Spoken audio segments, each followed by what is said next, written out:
Hello everyone, एक और नई वीडियो में आप सभी का स्वागत है। आज अपन एक नई श्रृंखला स्टार्ट कर रहे हैं जिसका नाम होगा जावा रिवीजन। डीबीएमएस का रिवीजन अपन कंप्लीट कर चुके हैं। वैसे ही अपन इसके अंदर से रिवीजन करने वाले हैं जावा की, जिसके अंदर से कोर जावा और एडवांस जावा कंप्लीट देखने वाले हैं। ये सिलेबस में आपको दे रखा है।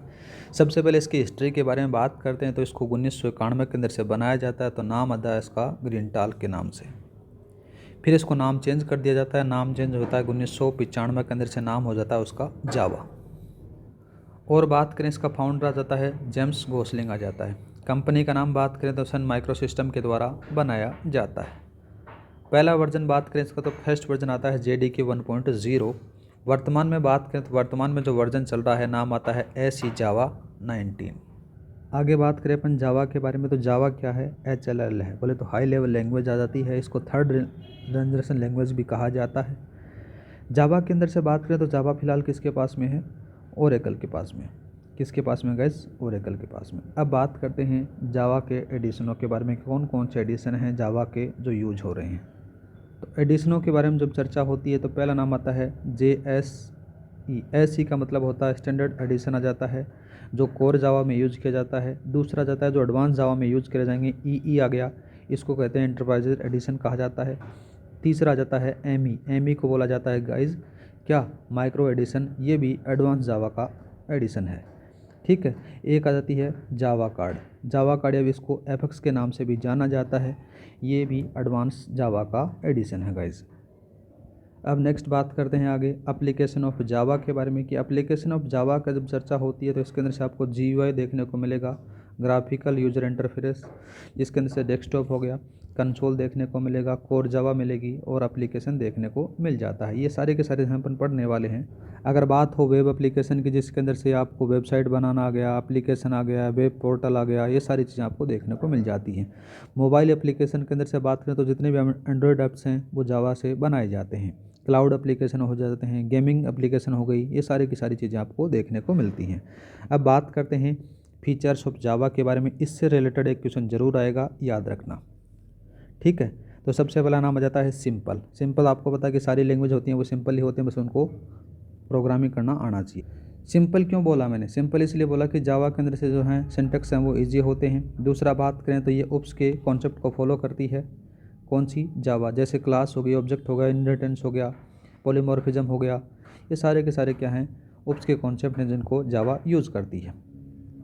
दूसरा फीचर आता है, तीसरा रोबूस्ट आता है। रोबूस्ट का मतलब क्या होता है कि जावा के अंदर से आप गारबेज कलेक्टर देखने को मिल जाता है और साथ ही इसके अंदर से आपको एक्सपेंशन हैंडलिंग है वो भी देखने को मिल जाती है। एक और नाम आता है प्लेटफॉर्म इंडिपेंडेंट। मतलब कि जावा को आप किसी भी चला सकते हो, याद रखना प्लेटफॉर्म इंडिपेंडेंट होता है। आगे बात करते हैं सपोर्ट्स के बारे में। सपोर्ट्स के अंदर से आपको देखो जैसे मल्टी थ्रेडिंग है, वो सारी चीज़ें आपको देखने को मिलेगी। सिक्योर भी आपको देखने को मिल जाती है, ये भी इसका एक फीचर्स देखने को मिलेगा। हाई परफॉर्मेंस का नाम आ गया, ये भी आपका एक फीचर्स है जावा का। और लास्ट आता है, नाम आता है डायनेमिक, तो ये भी एक आ जाता है जावा का फीचर्स। ये 9 फीचर्स हैं जावा के। ठीक है। एक चीज़ मैंने लिखी कि जावा होती है वो पॉइंटर को सपोर्ट नहीं करती। किसको सपोर्ट नहीं करती, पॉइंटर को सपोर्ट नहीं करती। अब बात करें तो आपको जावा के लिए क्या क्या नीड होती है, जावा डेवलप करने के लिए कौन कौन सी चीज़ें होती हैं। तो सबसे पहले बात करें तो आपके पास में सॉफ्टवेयर और हार्डवेयर होना ज़रूरी है। बिना सिस्टम हुए आप कहाँ तो प्रोग्राम करोगे, और बिना सॉफ्टवेयर हुए कहाँ प्रोग्रामिंग करी जाती है। तो सारी चीज़ें हैं, आपको सॉफ्टवेयर और हार्डवेयर दोनों की नीड होती है, तभी जाकर आप प्रोग्रामिंग करते हो। एक सीधा सा एग्जांपल बताऊं, आपको गाड़ी चलानी सीखनी है। गाड़ी चलानी सीखने के लिए क्या करोगे आप, आपके पास में पेट्रोल है लेकिन गाड़ी नहीं है, क्या चला पाओगे, नहीं चला पाओगे। तो इसलिए आपको गाड़ी भी होनी ज़रूरी है और पेट्रोल भी होना ज़रूरी है। वैसा का वैसा काम इसके अंदर से होता है। तो आपको सॉफ्टवेयर और हार्डवेयर दोनों की नीड होगी। अब बात करते हैं जावा के लिए सॉफ्टवेयर के बारे में। जावा के लिए आपको 2 सॉफ्टवेयर की ज़रूरत होगी। एक तो होता है JDK, एक होता है IDE। JDK क्या होता है, जावा डेवलपमेंट किट के नाम से जाना जाता है। ठीक है। और दूसरा जाता है IDE, इसका नाम होता है इंटीग्रेटेड डेवलपमेंट एनवायरनमेंट कहा जाता है। ठीक है। इन दोनों के बारे में अपन देखने वाले हैं, किस प्रकार से काम करते हैं, किस प्रकार से नहीं। सबसे पहला नाम आता है JDK। JDK क्या होता है, JDK बात करें तो JRE और JVM का सम्मिलित रूप कहा जाता है। बोलो तो इन दोनों का कॉम्बिनेशन होता है JDK। JDK के अंदर से मेन रूप से 2 कंपोनेंट यूज़ होंगे, एक तो JRE यूज़ होगा, दूसरा JVM यूज़ होगा। JRE और JVM क्या है, उन दोनों के बारे में बात करें तो सबसे पहले देखो, इस वाले को कहा जाता है जावा रन टाइम एनवायरनमेंट कहा जाता है, और दूसरा बात करें तो जावा वर्चुअल मशीन कहा जाता है। किस प्रकार से काम करते हैं उन्हीं के बारे में बात करें तो जेडीके में मेन जो कंपोनेंट होता है वो जेआरई और जेवीएम होता है, चीज़ें मैंने बताई। सबसे पहले अपन बात कर लेते हैं कि जेआरई के बारे में। हेडिंग डालो आप यहाँ पर, क्या, जेआरई।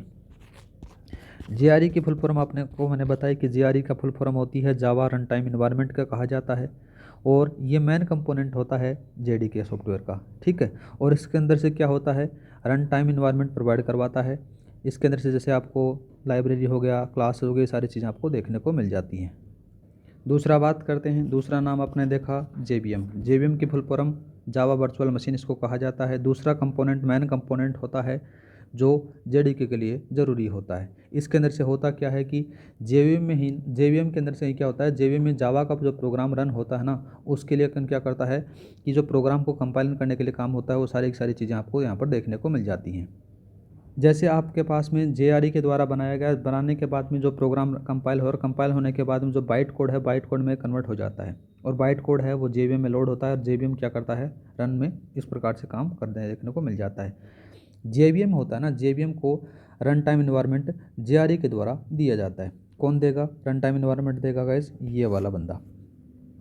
अब अलग अलग जो मेन इंपॉर्टेंट है उन्हीं के बारे में बात करें तो यहाँ पर लिखो मोस्ट इम्पोर्टेंट कौन से, जेडीके के बारे में चर्चा करने वाले हैं। पहला तो नाम आ जाता है, कौन सा लिखोगे, ओपन जेडीके आता है। कौन सा आता है, ओपन जेडीके। दूसरे वाला बात करें तो मेक ओएस का आता है, उसका नाम क्या होगा, एजुअल सिस्टम, इसके नाम से भी जाना जाता है। तीसरा बात करते हैं, तीसरे का नाम कौन सा लिखोगे, तीसरा का आईबीएम कंपनी के द्वारा बनाया गया था, आईबीएम J9 जेडीके, इसको तीसरा आ जाता है।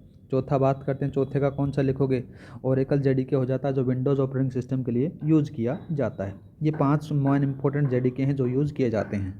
अब बात करते हैं कि कंपाइलेशन प्रोसेस किस प्रकार से होता है जावा के अंदर से, तो यहाँ पर लिखो नाम आता है compilation process of Java.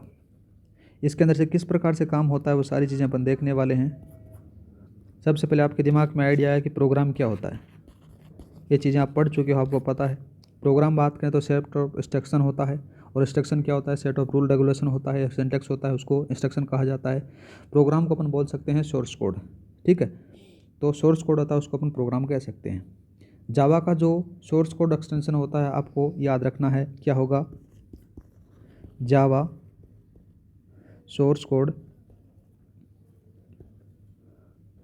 Source code extension कौन सा होगा, उनके बारे में बात करते हैं। तो सोर्स कोड एक्सटेंशन होता है वो डॉट जावा आपको देखने को मिलेगा, ये याद रखना। दूसरा बात करते हैं कंपाइलर नाम क्या होता है, तो यहाँ पर लिखो जावा कंपाइलर नेम। क्या मिलेगा आपको, जावा के साथ में जाता है जावा सी आ जाता है। जैसे आपको पता चल गया कि जावा कंपाइलर का नाम क्या होता है, जावा सी होता है। और दूसरी बात करें तो इसके अंदर से जो जावा कंपाइलर होता है उसको डिज़ाइन और डेवलप करने के लिए किसका लैंग्वेज का यूज़ करोगे, सी लैंग्वेज का यूज़ करते हो आप, ठीक है, इसको बनाने के लिए। अब देखो किसी भी प्रोग्राम को अपन बनाते हैं, उसको प्रोग्राम को समझने के लिए सबसे पहले आपके पास में कोई सोर्स कोड होना चाहिए। सोर्स कोड किसके पास में जाएगा, कंपाइलर के पास में जाएगा। कंपाइलर का नाम आपने क्या बताया कि जावा सी बताया मैंने, जावा सी है वो किसके पास में चला जाएगा, बाइट कोड में कन्वर्ट हो जाएगा, तो डॉट क्लास फाइल आपको मिल जाएगी। डॉट क्लास फाइल है वो किसके पास में जाएगी, जेआरई के पास में जाएगी। जेआरई के अंदर से अपने को बाइट कोड लोड होगा, बाइट कोड के अंदर से आपको चेंज करेगा, चेंज करने के बाद में वो सारा का सारा चीज़ किस में हो जाएगा, नेटिव कोड में बदल दिया जाएगा। इस प्रकार से एक प्रोग्राम बनता है। जावा सी आपको समझ में आ चुका कि जावा सी क्या होता है, कंपाइलर होता है। कंपाइलर क्या होता है, कंपाइलर के बारे में बात करें तो कंपाइलर कुछ नहीं होता गाइज, ये एक सॉफ्टवेयर होता है, प्रोग्राम अपन कह सकते हैं। ये क्या काम करेगा कि जावा सोर्स कोड होता है उसके सिंटैक्स को चेक करेगा, इसलिए इसको चेंज किया जाता है। और कन्वर्ट किस में करेगा, सोर्स कोड को बाइट कोड में बदलने के लिए काम करता है कंपाइलर, याद रखना, ठीक है। ये किस में करेगा, एससी को किस में बदलेगा, एससी को बदलेगा बाइट कोड में, बाइट कोड में बदलता है। कौन बदलता है, ये वाला जावा सी। और जावा सी क्या है, एक कंपाइलर है। कंपाइलर क्या होता है वो आपको समझ में आ चुकी है। अब बात करें, एक नाम मैंने बोली बाइट कोड। बाइट कोड क्या होता है, फिर इसी के बारे में बात करें। बाइट कोड, बाइट कोड का जब जिक्र होता है तो इसके अंदर से आपको क्या देखने को मिलेगा, ये डॉट क्लास होती है, क्या होती है, डॉट क्लास फाइल आपको देखने को मिल जाती है, ठीक है। और बाइट कोड या फिर डॉट क्लास फाइल होती है, उसका जो एक्सटेंशन आपको देखने को मिलेगा, क्या मिलेगा, याद रखना, इसका एक्सटेंशन क्या होगा, उसके बारे में बात करते हैं। इसका जो एक्सटेंशन आपको देखने को मिलेगा डॉट क्लास देखने को मिल जाएगा। ये जो चीज़ें बता रहा हूँ थोड़ी सी इंपॉर्टेंट है, याद रखना इन दोनों चीज़ों के बारे में, ये वाला और ये वाला, ठीक है। अब बात करें, देखो थोड़ी सी चीज़ आ जाती है, दो चीज़ें अपन बात करेंगे। एक का नाम आ जाता है बाइट कोड, कौन सा आएगा, बाइट कोड आएगा, और दूसरे का नाम लिख लो आप डॉट क्लास फाइल। ये दोनों चीज़ें हैं ना, ये हमेशा क्लास के नाम से बनती हैं। क्या बनेंगी, क्लास के नाम से बनती हैं, ठीक है गाइज। अगर आपने कोई जावा प्रोग्राम है, जावा प्रोग्राम को आपने सेव किया तो वो क्या होगा, यस नाम से याद रखना, टेक्स्ट डॉट जावा, इस नाम से वो फाइल जो प्रोग्राम है वो सेव होगा, ठीक है। अब जिक्र करते हैं आगे, दूसरा नाम आता है किसका, JVM का। JVM का आपको फुल फॉर्म पता है कि JVM की फुल फॉर्म क्या होती है, जावा वर्चुअल मशीन के नाम से इसको जाना जाता है। इसमें से आपको तीन चीज़ें देखने को मिलेंगी। तीन चीज़ कौन कौन सी हैं वो देखते हैं अपन। देखो जब इसके बारे में चर्चा करते हैं तो देखो तीन चीज़ें मिलेंगी आपको। सबसे पहला जो नाम आता है उसका क्या नाम आएगा, आपको मिलेगा बाइट कोड लोडर। क्या मिलेगा गाइज, यहाँ पर लिखो बाइट कोड लोडर आपको देखने को मिल जाएगा।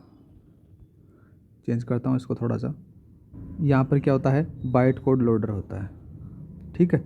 बाइट कोड लोडर के बाद में बात करें तो दूसरी चीज़ कौन सी आएगी, बाइट कोड लोडर आ गया। इधर आ जाता है जो बाइट कोड आपके पास में लोड होके आया उस कोड को क्या किया जाएगा, वेरीफाई किया जाएगा। क्या किया जाएगा, वेरीफायर लिख लो यहाँ पर, वेरीफायर आ गया। और वेरीफायर होने के बाद में वो किस में आएगा, JIT के अंदर से आएगा। किस में आएगा, JIT कंपाइलर में आएगा, यहाँ पर कंपाइलर होगा। इस प्रकार से JVM के अंदर से आपको देखने को मिलेगा। पहले बात कर लेते हैं अपन बाइट कोड लोडर क्या होता है। बाइट कोड लोडर के बारे में बात करने से सबसे पहले अपन बात कर लेते हैं JVM की फुल फॉर्म आपको बता दी कि जावा वर्चुअल मशीन इसको कहा जाता है। दूसरा बात करें तो बाइट कोड लोडर के नाम जब जिक्र होता है तो बाइट कोड लोडर क्या होता है कि JVM का एक पार्ट होता है। किसका पार्ट होगा, JVM का एक पार्ट माना जाता है। बाइट कोड लोडर है, इसका यूज है वो JVM में बाइट कोड को लोड करने के लिए काम आएगा। मतलब कि जो भी आपने बाइट कोड है उस बाइट कोड को आप JVM में लोड करने के लिए किसका यूज़ करोगे, बाइट कोड लोडर का यूज़ करोगे। अब जो कोड आपके पास में है उस कोड को अपन क्या करोगे, वेरीफाई करने के लिए जो बाइट कोड लोड हुआ उस बाइट कोड को आप वेरीफाइबर चेक करने के लिए किसका यूज़ करोगे, बाइट कोड वेरीफायर का यूज़ करोगे। ये दो चीज़ें आपको काम आ चुकी हैं। तीसरी बात करते हैं, तीसरी का नाम आ जाता है JIT को कहते हैं अपन जस्ट इन टाइम के नाम से जाना जाता है। ये भी एक JVM का पार्ट आपको देखने को मिल जाता है। ये जो आपके पास में बाइट कोड वेरीफाई हुआ उस वेरीफाई कोड को क्या करेगा, नेटिव कोड में बदलने के लिए काम आता है। किस में करेगा, नेटिव कोड में। एक नाम मैंने बोला नेटिव कोड, नेटिव कोड में। नेटिव कोड है ये यहाँ तक चेंज हो गया। अब नेटिव कोड क्या होता है, नेटिव कोड के अंदर से बात करें तो ये एक एग्जीक्यूटेबल कोड माना जाता है और जैसे इसके अंदर से 0 हो गया 1 हो गया बाइनरी कोड में आपको देखने को मिल जाता है। इस प्रकार से इसको काम होता है। इतना समझ में आ गया होगा उम्मीद करता हूँ। क्लास की जो PDF फाइल आपको टेलीग्राम पर मिल जाएगी। टेलीग्राम का जो लिंक है डिस्क्रिप्शन में दे रखा है। अपन कोर जावा और एडवांस जावा कंप्लीट करने वाले हैं DBMS की तरह ही। बाद में 2 सब्जेक्ट बचेंगे जिसका नाम आता है, तो शेड बचेगी, एक CN बचेगी, उसको अपन जल्दी स्टार्ट कर देंगे, ठीक है। अब बात करते हैं, एक नया नाम लिखो यहाँ पर, नाम आता है कौन सा, मैन मेथड। अब प्रोग्राम को लिखते हो तो मैन मेथड आपको ज़रूर देखने को मिल जाता है। कौन सा लिखोगे, मैन मेथड के बारे में चर्चा करते हैं। अब मैन मेथड का बारे में जब जिक्र होता है तो ये क्या होता है, यहाँ से जो जावा प्रोग्रामिंग का स्टार्टिंग पॉइंट माना जाता है, यहाँ से आपका जो प्रोग्राम है होता है वो स्टार्ट होता है और ये यूजर डिफाइन माना जाता है और इसका जो कॉल होता है वो JVM में इसके कॉल किया जाता है। एक और बात करें तो जावा का मैन मेथड होता है वो JVM में लोड होगा, याद रखना। यहाँ पर क्या लिखोगे, यह JVM में क्या होता है, लोड होता है मैन मेथड। जो मैन चीज़ें हैं वो दोबारा से मैं आपको रिकॉल करवा देता हूँ। अब बात करते हैं कि जो आपने मैन मेथड लिखा है उस मैन मेथड को आप किस प्रकार से डिक्लेयर कर सकते हो उसके बारे में बात करते हैं। डिक्लेयर का जब जिक्र होता है तो सबसे पहले आपको देखो एक छोटा सा अपन लेते हैं, पब्लिक ले लिया। पब्लिक क्या है, एक एक्सेस मॉडिफायर आ जाता है और बाद में एक ले लिया मैंने स्टैटिक क्या आ जाता है, कीवर्ड आ जाता है। वॉइड मैन लिया मैंने, ठीक है, वॉइड मैन लिया और वॉइड मैन के साथ में मैंने यहाँ पर स्ट्रिंग स्टार्ट कर दी। स्ट्रिंग, अगर स्ट्रिंग को मैंने बंद कर दिया और ARG, इस प्रकार से इसको बंद कर दिया गया। अब ये क्या है, किस प्रकार से काम करते हैं, उन सारी चीज़ों के बारे में बात करने वाले हैं। अब सबसे पहले जिक्र करते हैं पब्लिक क्या कहते हैं अपन, इसके अंदर से एक्सेस मॉडिफायर कहा जाता है स्टैटिक क्या है, कीवर्ड आ जाता है। स्टैटिक वॉइड के अंदर से बात करें तो जो मैन है ये आपको ओवरलोड देखने को मिल जाता है, और साथ में बात करें तो ये आर्गूमेंट देखने को मिल जाते हैं, जिसके अंदर से ARG है, ये एक एरे को बताया जाता है। अब सबसे पहले बात करते हैं, देखो एक हेडिंग डालो, नाम आता है, इस प्रोग्राम को अपन तोड़ते हैं, नाम लिखेंगे अपन पब्लिक के बारे में कि पब्लिक किस प्रकार से काम करती है। पब्लिक का जब जिक्र होता है तो क्या जाता है, ये एक एक्सेस मॉडिफायर कहा जाता है, और जावा के अंदर से आपको 4 प्रकार के एक्सेस मॉडिफायर देखने को मिलेंगे। कितने प्रकार के मिलेंगे, यहाँ पर लिख लो आप, यहाँ पर क्या लिखोगे, एक्सेस मॉडिफायर, एक्सेस मॉडिफायर है। दूसरा बात करें तो जावा में 4 प्रकार के होते हैं। कितने प्रकार के होते हैं, 4 प्रकार के होते हैं। कौन कौन सा, पहला नाम आ जाता है डिफ़ॉल्ट, कौन सा आएगा, डिफ़ॉल्ट आएगा। दूसरा बात करें तो नाम आ जाता है पब्लिक, जो अपन ने यूज़ किया है, कौन सा यूज़ किया है, पब्लिक। तीसरा अपन लिखें, तीसरा कौन सा आता है, प्राइवेट आ जाता है, प्राइवेट आ गया। चौथा बात करें तो चौथा आ जाता है प्रोटेक्टेड आ जाता है, ठीक है। इस प्रकार से 4 आपको मॉडिफायर आपको देखने को मिल जाएंगे। दूसरा जिक्र करें तो पब्लिक अपन ने यूज़ किया मॉडिफायर, तो मॉडिफायर क्या है, इसका यूज़ अपन कहीं से भी आप इसको कॉल कर सकते हो, कॉल एनीवेयर का इसका यूज़ किया जाता है। और जावा के मैन मेथड में पब्लिक को डिक्लेयर किया जाता है। कहाँ पर किया जाएगा, पब्लिक है मॉडिफायर का, इसका जो डिक्लेरेशन होगा वो जावा के जो मैन मेथड है उसके अंदर से किया जाता है गाइस। क्यों किया जाता है, तो जावा का जो मैन मेथड होता है वो JVM में लोड होता है। इतना समझ में आया, पहला चीज़ है अपन कंप्लीट कर चुके। अब बात करते हैं स्टैटिक के बारे में। स्टैटिक क्या होता है, स्टैटिक एक रिजर्व कीवर्ड माना जाता है। दूसरा लिखो आप, यहाँ पर आ जाता है स्टैटिक। स्टैटिक क्या है, एक रिजर्व कीवर्ड माना जाता है। यदि क्लास के किसी भी मेंबर में स्टैटिक डिक्लेयर किया जाता है तो वो क्या होगा, प्राइमरी एलोकेशन देखने को मिल जाता है, ठीक है। प्री मेमोरी भी बोल सकते हो। दूसरा इसको प्राइमरी एलोकेशन भी देखने को मिल जाता है, मतलब इसको पहले आप एलोकेशन दोगे। आगे बात करें तो किस प्रकार से आपको यूज़ कर सकते हो उसी के बारे में बात करते हैं। अब इसकी जो प्रॉपर्टी होती हैं स्टैटिक कीवर्ड की, उन्हीं के बारे में जब चर्चा करें तो ये फिक्स्ड होता है, और प्राइमरी एलोकेशन या फिर प्री मेमोरी एलोकेशन देखने को मिल जाता है। दूसरा नाम आ जाता है access with class name, with object के साथ में इसको डिक्लेयर किया जाता है। और जावा मैन मेथड को स्टैटिक डिक्लेयर करने के लिए प्री या स्टैटिक मेमोरी है उसको दिया जाता है, और ये मैन मेथड मेमोरी में एग्जिस्ट करता है, ज़्यादा कोई खास है नहीं। तीसरा बात कर लेते हैं, तीसरा कौन सा जाता है, यहाँ पर आता है वॉइड का। वॉइड के बारे में बात करते हैं। वॉइड के बारे में बात करें तो क्या है, ये भी एक जावा का रिजर्व कीवर्ड माना जाता है, और ये सभी बात करें तो सभी मेथड पर टाइप हो सकता है, और एवरी मेथड हैव टाइप इसके अंदर से देखने को मिल जाती हैं। और जो वॉइड है ये फिलहाल अभी मैन मेथड के अंदर का टाइप बताया जाता है। 3 हो गए। चौथा बात करते हैं, चौथा आपने लिखा मैन। मैन का है, मैन एक ओवरलोडर के नाम से जाना जाता है। जावा के मैन मेथड में हमेशा मैन नाम से डिक्लेयर किया जाता है। पांचवा बात करते हैं, पांचवा क्या लिखा था अपने, स्ट्रिंग लिखा था। स्ट्रिंग के अंदर साथ में क्या लिखा था, ARG लिखा था। ये क्या है, एक टाइप आ जाता है ARG, एक एरे को बताया जाता है, एरे की स्ट्रिंग के बारे में बताया जा रहा है, ठीक है। इसके अंदर से बात करें तो क्या है, ये रन टाइम आर्ग्यूमेंट आ जाता है। और जावा में स्ट्रिंग है, स्ट्रिंग बेस्ड प्रोग्रामिंग होती है, याद रखना कैसी होती है, जावा के अंदर से हमेशा स्ट्रिंग बेस्ड प्रोग्रामिंग को यूज़ किया जाता है। और आगे बात करें तो जावा प्रोग्राम में रन टाइम पर कमांड लाइन से स्ट्रिंग आर्ग्यूमेंट लेता है, ज़्यादा कोई खास आपको देखने को नहीं मिलेगा। और जावा में स्ट्रिंग क्लास होती है, ठीक है। और ये क्या है कि डाटा टाइप देखने को नहीं मिलती है। और जावा में मैन मेथड को क्लास में डिक्लेयर किया जाता है। कैसे करोगे, जावा का जो मैन मेथड होगा उसको क्लास में डिक्लेयर किया जाएगा। जो जावा में मैन मेथड की ओवरलोडिंग की जा सकती है और में नहीं देखने को मिलेगी। और जावा प्रोजेक्ट में बात करें तो नंबर ऑफ क्लासेज या फिर इंटरफेस है वो एक ही मैन मेथड में डिक्लेयर किए जाते हैं गाइज। अब दिमाग अपने पास में आया कि किस प्रकार से आप प्रोग्राम को स्टार्ट कर सकते हो। तो सबसे पहले आपके पास में पैकेज होना ज़रूरी है। क्या होना ज़रूरी है, पैकेज। और पैकेज के बाद में आपको क्लास होनी ज़रूरी है, और क्लास होने के बाद में आपको मेथड होने ज़रूरी हैं। इस प्रकार से आप यूज़ कर सकते हो। अब इन्हीं के बारे में बात करें तो सबसे पहला नाम आ जाता है कि क्लास क्या है। पैकेज आपको पता चल गया है। क्लास के बारे में बात करें या फिर क्लास या फिर ऑब्जेक्ट कह सकते हो, तो क्लास को अपन कहेंगे कलेक्शन ऑफ डेटा मेंबर होते हैं, उसको क्लास कहा जाता है। डेटा मेंबर जैसे वेरिएबल हो गया, मेथड हो गया, इन सारी चीज़ों को अपन मेंबर कहा जा सकता है। दूसरी बात करें तो जो क्लास होता है उस क्लास को आप ब्लूप्रिंट भी कह सकते हो, या फिर इसको स्ट्रक्चर भी कह सकते हो, या फिर प्रोटोटाइप के नाम से भी जाना जा सकता है। एक चीज़ और याद रखना, जो क्लास होती है वो कभी भी फिजिकल मेमोरी में आपको एडजस्ट नहीं मिलेगी, बट क्या होगा, जो डेटा मेंबर होंगे वो हमेशा आपको फिजिकल मेमोरी में देखने को मिल जाएंगे, ठीक है। इसका मतलब ये हुआ कि जो क्लास होगी आपको कभी भी फिजिकल मेमोरी में नहीं मिलेगी, जो डेटा मेंबर होंगे वो हमेशा फिजिकल मेमोरी में आपको देखने को मिल जाएंगे। जब आप ऑब्जेक्ट ओरिएंटेड प्रोग्रामिंग में जावा में क्लास का डिफ़ॉल्ट साइज़ होता है वो 1 बाइट आपको देखने को मिलेगा। कितना होगा? 1 बाइट क्लास का साइज़ देखने को मिलेगा। क्लास के सभी डेटा मेंबर होंगे वो बाय डिफ़ॉल्ट होंगे और उनको लिए डिफ़ॉल्ट यूज़ किया जा सकता है, ठीक है।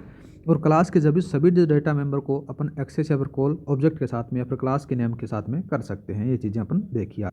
तो गाइज आज के लिए इतना ही। क्लास अच्छी लगी तो लाइक और सब्सक्राइब करना ना भूलें। अपन कंप्लीट जावा का रिवीजन करने वाले हैं। थोड़ा बहुत उम्मीद करता हूँ कि रिवीजन या फिर रिकॉल हुआ होगा आपको कि किस प्रकार से क्या यूज़ किया जाता है। जय हिंद, जय भारत।